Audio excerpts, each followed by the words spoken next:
બાપુ, એક સુંદર મજાનો ઐતિહાસિક પ્રસંગ છે અને આ પ્રસંગમાં આજે આપણે વાત કરવી છે ડૉક્ટર પ્રદ્યુમન ખાચર દ્વારા લિખિત રાષ્ટ્રવીર છેલભાઈ દવે વિશે.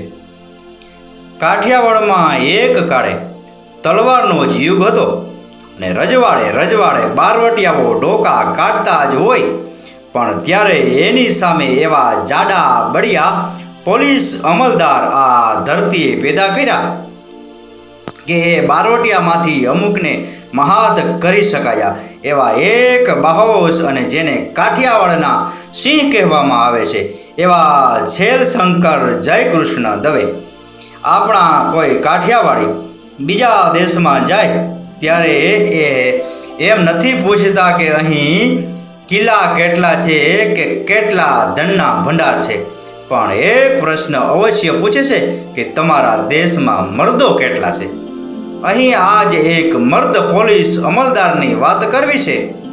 આપણે તો પોલીસની છાપ જ મનમાં ખોટી બાંધી લીધી છે કે એ ક્રૂર હોય, દયાહીન હોય ને વારે બોલ ફેરવનારો જ હોય.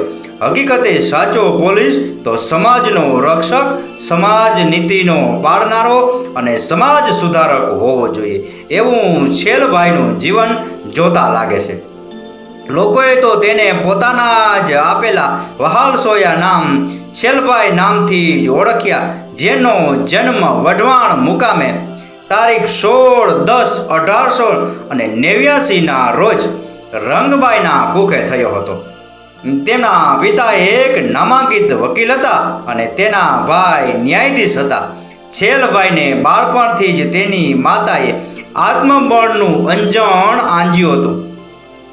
તે સંસ્કાર અને સુરવીરતાના પાઠ શીખ્યા હતા કે જેનું વતન લીંબડી પાસેનું રંગપુર હતું, જેની ફૂલ ગુલાબી અને ભરાવદાર કાયા, કદાવર બાંધો ચહેરે, પ્રભાવશાળી અને મોટી ચપળ તેજસ્વી આંખો અને મૂછોના પ્રભાવવાળી આંકડા, આવું એમનું બાહ્ય રૂપ હતું. છેલભાઈની નોકરીની શરૂઆત ધ્રાંગધ્રા રાજ્યના મખવાન ઇન્ડસ્ટ્રીમાં લેફ્ટનન્ટ તરીકે 18 વર્ષની વયથી શરૂ થઈ હતી, પણ થોડા સમયમાં મખવાન સૈન્યદળ પોલીસ ખાતામાં ફેરવાઈ ગયું અને તેઓ મદદનીશ સુપ્રિન્ટેન્ડન્ટ બન્યા. ઈસવીસન 1912માં જામનગર રાજ્યની ઇન્ફન્ટ્રીના તે કમાન્ડિંગ ઓફિસર તરીકે નિમાયેલ અને આખરે તેમની સેવાથી ખુશ થઈ ઈસવીસન 1917માં જામનગર રાજ્યના પોલીસ સુપ્રિન્ટેન્ડન્ટ બનાવવામાં આવ્યા. તારીખ 15/6/1925ના રોજ જૂનાગઢ રાજ્યના સુપ્રિન્ટેન્ડન્ટ બન્યા અને ઈસવીસન 1932 સુધી આ હોદ્દે રહ્યા. તેઓ છેલ્લે વડોદરા રાજ્યના પોલીસ સુપ્રિન્ટેન્ડન્ટ પદેથી નિવૃત્ત થયા હતા. છેલભાઈએ પોલીસ બેડાનો ચાંદ હતા. તેમને કોઈ સાદા વેશમાં કે અન્ય સામાજિક મેળાવડામાં મળે તો બાળક જેવા નિર્દોષ લાગતા. મીઠું હાસ્ય, માર્મિક રમૂજ અને આનંદી જ લાગે. કોઈ તેમને એક કડક પોલીસ અમલદાર તરીકે ધારે જ નહીં. છેલભાઈના જમાનામાં સ્કોટલેન્ડ, ઇંગ્લેન્ડનું પોલીસ ખાતું દુનિયામાં વખણાતું હતું. ત્યારે ત્યાંના કોઈ ઓફિસર જેવો જ તેમનો રૂવાબ હતો. તેઓ વેશપલટો કરી અમુક તપાસ કરવા જતા હતા. છેલભાઈની ચપળ અને તેજસ્વી આંખો પળવારમાં ગુનેગારોનો આખો એક્સરે કરી લે એવી જોરદાર.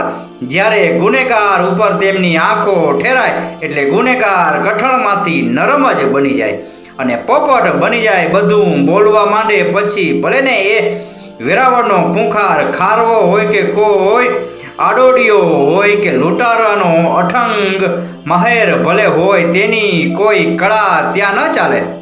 આવા લોકોને છેલભાઈએ સામી છાતીએ અને બંદૂકના નાળચે પકડીને વશ કરી અને મ્યાની મીંદડી જેવા બનાવી દીધા હતા અને કેટલાકને અવ્વલ મંજિલે પહોંચાડવાનું કંઈ સુધારી દીધા હતા. ઈસવીસન 1930માં ગુપ્ત પ્રયાગના હિન્દુ મુસ્લિમ ઝઘડામાં પણ છેલભાઈએ હુલ્લડને આગળ વધતું અટકાવ્યું હતું. છેલભાઈના 2-3 કાર્યો ખૂબ જ મહત્વના અને એ સમયે પણ વખણાયા હતા. જેમાં એક છે જૂનાગઢ રાજ્યના વેરાવળમાં તારીખ 18/7/1931ના હિન્દુ ખૂન કેસ સમયે સોરઠ સરકાર આખી હાલક ડોલક બની ગયેલ અને સહિષ્ણુ નવાબીએ કાળા ધાબા ત્યારે લાગી ગયા ત્યારે શેલભાઈએ પોતાના ધણી નવાબના પદને વધુ કાળા ધાબા ન લાગે એ રીતે નિષ્પક્ષ આ ઘટનાની તપાસ આદરી હતી અને સેશન્સ જજ શ્રી B.N. સંજાણાએ આ ઘટનાના શેલભાઈને મળેલ વેલા પુરાવાને આધારે 3 આરોપીને ફાંસીની સજા અને એકને જન્મટીપની સજા કરી હતી. આમ હિન્દુ મુસલમાનોમાં વચ્ચેથી આગળને જાણે ગંગાજળ નાખી તેમને બુજાવવાનો પ્રયત્ન કર્યો હતો.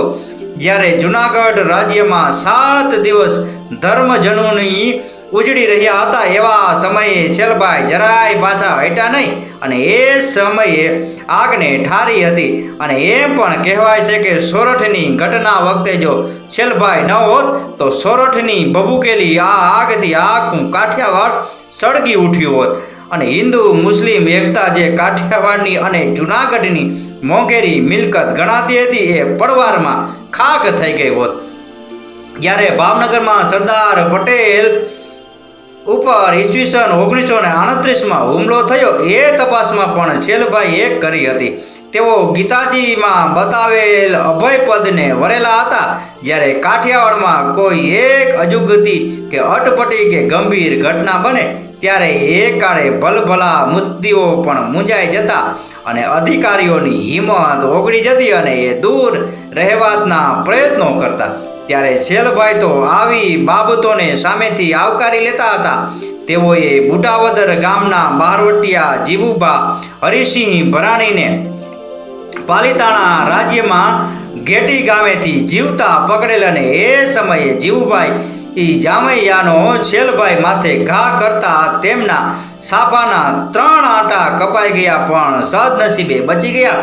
પણ શેલભાઈએ જીવુભાને શાબાશી આપી કે મારું નામ પડતા બારોટિયા ભોમાં ધરી જતા પણ તમે મારો સામનો કર્યો છે. જ્યારે હયાત ખાન ઝપાઝપીમાં મરાઈ ગયો ત્યારે લોકોએ રાસડો પણ જોડ્યો હતો કે છેલભાઈ છેલી રે સલામ.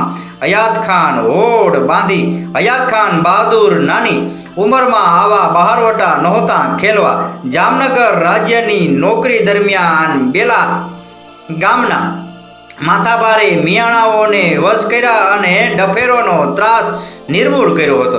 જૂનાગઢમાં અબ્દુલ્લા બડાભાઈ નામના બહારવટિયાને વચન આપી પકડી નવાબ પાસે ગુનો માફ કરાવી પોતાના ઘરે જ રાખેલ અને પછી તેને પોલીસમાં નોકરી અપાવી હતી. આમ તેમણે અનેક બહારવટિયાનો અવતાર સુધારી તેમની બહાદુરીની કદર કરી હતી. છેલભાઈએ જે રાજ્યમાં નોકરી કરી ત્યાં તેમનું સુવર્ણાક્ષરે લખાયેલું એવું સન્માન પ્રાપ્ત થયું હતું કે એને જામનગર રાજ્ય તો તેમના સન્માનમાં સતત 2 કલાક પ્રજાજનોમાંથી ફૂલહાર પહેરાવવામાં આવ્યા હતા. જૂનાગઢના પોલીસ તાલીમ સેન્ટરનું નામ રાષ્ટ્રવીર છેલભાઈ પોલીસ તાલીમ મહાવિદ્યાલય નામ રાખવામાં આવ્યું છે. ભવિષ્યમાં ત્યાંથી આવા પ્રામાણિક અને બહાદુર અમલદારો તેમની પ્રેરણા લઈ બનતા જ રહે. આ બાહોશ અને પ્રામાણિક અમલદાર ઉપર એક ગુજરાતી ફિલ્મ પણ ઉતર્યું છે. આવા તો અનેક કાર્યો છેલભાઈએ કર્યા અને પોતે કરેલા દરેક કાર્યોમાં એમને હંમેશા સન્માન પ્રાપ્ત થયું છે. છેલભાઈનું અવસાન ઈસવીસન 1956માં રાજકોટ ખાતે થયું હતું. બાપુ આ હતો રાષ્ટ્રવીર પ્રામાણિક અને બહાદુર પોલીસ અમલદાર છેલભાઈ દવે વિશેનો પ્રસંગ. આ પ્રસંગ આ કથા આ વાર્તા પૂરેપૂરી સાંભળી એ બદલ આપનો ખૂબ ખૂબ આભાર. આપનો દિવસ શુભ રહે. મહાદેવ હર.